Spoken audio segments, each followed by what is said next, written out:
E se eu te dissesse que existe um código de comportamentos estudados pelo FBI que fazem com que as pessoas, de forma inconsciente, gostem das outras em segundos? E se eu te dissesse que eu posso te contar como funciona esse código para que você comece a aplicar hoje? Não é mágica, é sobre ciência do comportamento. Talvez você já tenha perdido oportunidades, talvez você já tenha levado um fora, talvez você até já tenha ficado no vácuo, justamente porque você ainda não entendeu esse código. Mas isso acaba hoje, porque eu vou te contar exatamente o que fazer para que você acione o botão da simpatia. Fica comigo até o final desse vídeo, que eu vou te contar 4 técnicas extraídas do manual da FBI que vão fazer com que você se torne aquela pessoa mais magnética, mais simpática, aquela pessoa mais agradável, aquela pessoa de quem as outras vão dizer: eu adoro conversar com ela. Ela me faz sentir muito valorizado, valorizada. Você vai ser aquela pessoa desejável.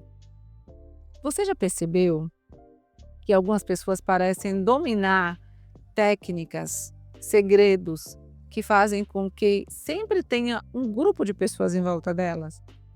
Você já percebeu que algumas pessoas parecem que são mais magnéticas do que outras?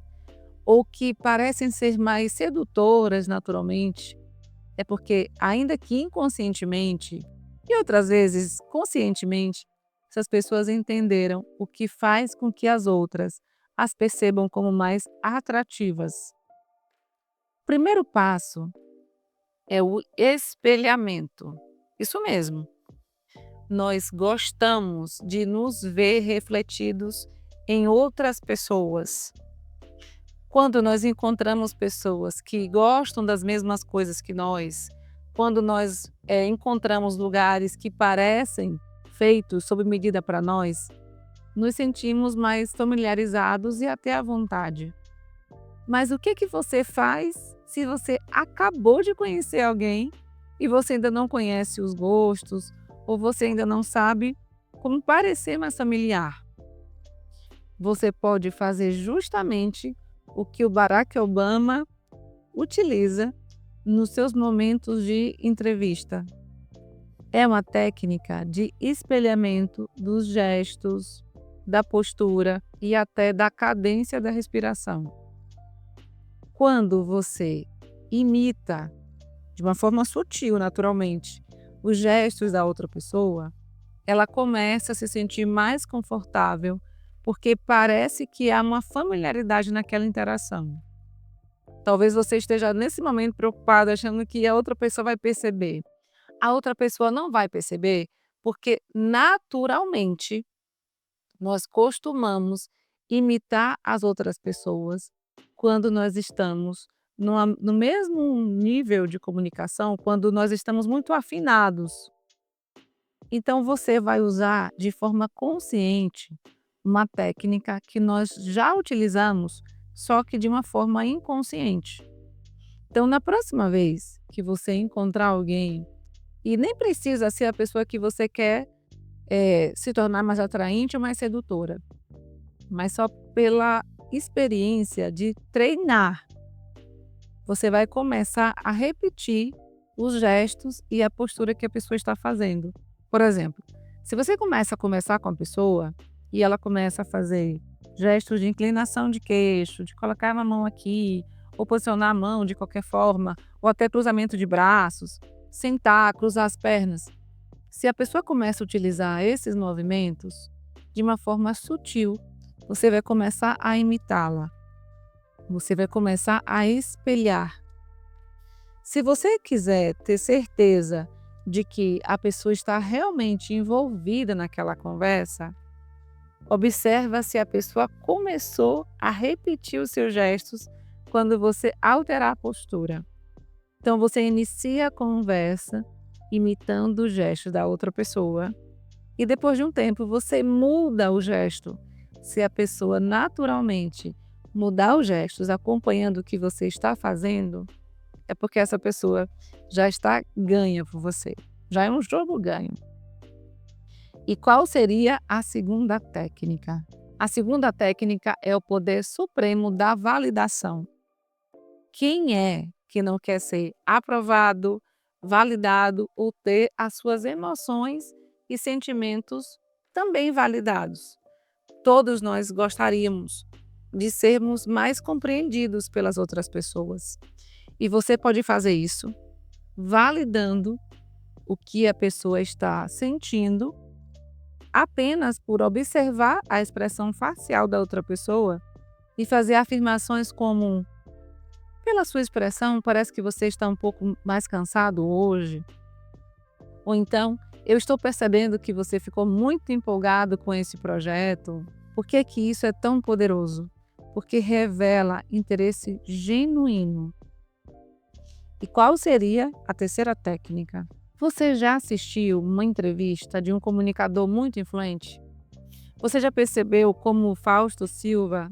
Não, Fausto Silva não é necessariamente um bom exemplo porque ele tinha o péssimo hábito de cortar as pessoas. Mas você já percebeu como eram as entrevistas que o Silvio Santos fazia com as pessoas quando ele convidava uma pessoa, né, até o palco? Como ele perguntava: de onde que você veio?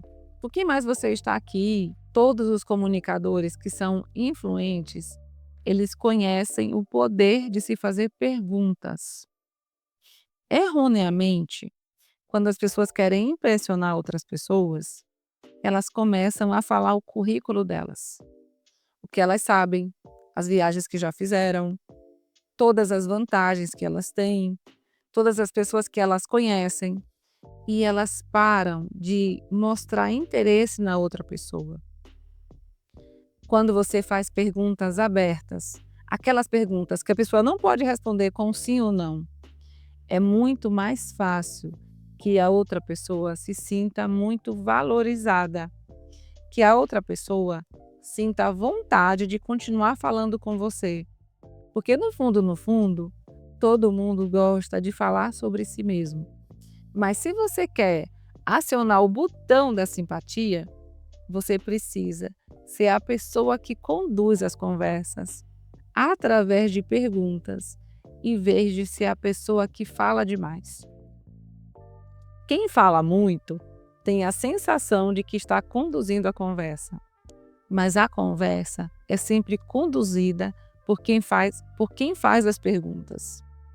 Só toma cuidado para não fazer perguntas constrangedoras, perguntas que sejam muito íntimas ou perguntas sobre assuntos mais sensíveis. Mas você pode fazer perguntas sobre experiências que podem ser mais agradáveis para outra pessoa. Por exemplo, se você sabe que a pessoa fez uma viagem, você pode fazer uma pergunta aberta como: qual foi a sua melhor experiência quando você esteve em Dubai, por exemplo? Ou de todas as viagens que você fez, qual que você tem mais saudade? A pessoa vai ter a oportunidade de alongar aquele papo e trazer para você situações, curiosidades ou coisas que para ela são interessantes, e ainda por cima você vai acionar vários gatilhos de bem-estar nessa outra pessoa. Ela vai começar a associar você a essa viagem muito importante, a esses eventos que foram empolgantes, e você vai ficar gravado na memória dessa pessoa como alguém bastante interessante. A última técnica tem a ver com acionar o gatilho da confiança. Nós confiamos em pessoas que se parecem mais reais, aquelas pessoas que não se parecem perfeitas, mas que nós sabemos de alguns detalhes da vida da pessoa que revelam de verdade essa humanidade. Eu admiro muito o trabalho da Oprah. E quando eu assisto entrevistas que a Oprah faz com outras pessoas, eu percebo que, em alguns momentos, ela conta sobre coisas da vida dela, ela traz algumas informações pessoais, que faz com que a outra pessoa se sinta à vontade a fornecer ainda mais detalhes sobre a vida dela. É como se você oferecesse pedaços de informações pessoais E isso faz com que o outro deseje ser recíproco. Então, quando você dá pequenos detalhes, quando você conta algumas coisas sobre você, nada constrangedor, por favor, nada que faça com que você se torne refém daquilo que você está contando. Mas quando você fala sobre alguma coisa que aconteceu na sua vida, um desafio que você superou, a outra pessoa sente que pode confiar em você e que pode trazer informações que são realmente relevantes. Quando você oferece de forma voluntária informações que não são sensíveis, a outra pessoa tem a tendência de ser recíproco e trazer também informações relevantes. Isso cria um ciclo de abertura. Mas, por favor, não fala sobre seu casamento, não fala sobre seus relacionamentos, sobre a sua vida financeira, os desafios que você está enfrentando que você ainda não superou. Não fala sobre defeitos de outras pessoas, não fala sobre situações que possam parecer que você foi uma grande vítima. Fale sobre coisas que sejam leves. Você pode contar sobre um hobby, você pode falar sobre um livro que você leu, você pode falar sobre um desafio que realmente você teve, que você conseguiu superar. Quando você estava tentando aprender uma habilidade nova, quando você mudou de emprego, de área, você pode trazer essas situações e a pessoa vai querer compartilhar com você coisas que são importantes para ela. E aí talvez você esteja se perguntando: será que eu não vou me tornar uma pessoa manipuladora por utilizar essas 4 técnicas? Não. Essas técnicas não são técnicas de manipulação. São ferramentas poderosas para que você crie conexões reais com outras pessoas. Utilize essas técnicas quando você quiser se aproximar de alguém, quando você quiser realmente ter uma conversa interessante com outra pessoa, quando você quiser desenvolver um relacionamento com outra pessoa profissional, ou até mesmo quando você deseja conquistar alguém. Essas técnicas são muito importantes porque quando você as domina, você para de querer ser aquela pessoa que tende a ter a característica de querer ser mais boazinha ou agradável e passa a ser alguém verdadeiramente magnético, que atrai as pessoas porque você mantém conexões genuínas com elas. Quando você passa a utilizar técnicas como essas que eu ensinei, você deixa de ser mais um na multidão e passa a ser lembrado como alguém memorável. Agora eu quero saber, qual dessas 4 técnicas você vai começar a utilizar primeiro? Escolhe uma e começa a aplicar hoje. Ah, e não esquece de curtir esse vídeo, se inscrever caso você ainda não seja inscrito e compartilhar esse vídeo com alguém que você acredita que também merece ter conexões mais genuínas.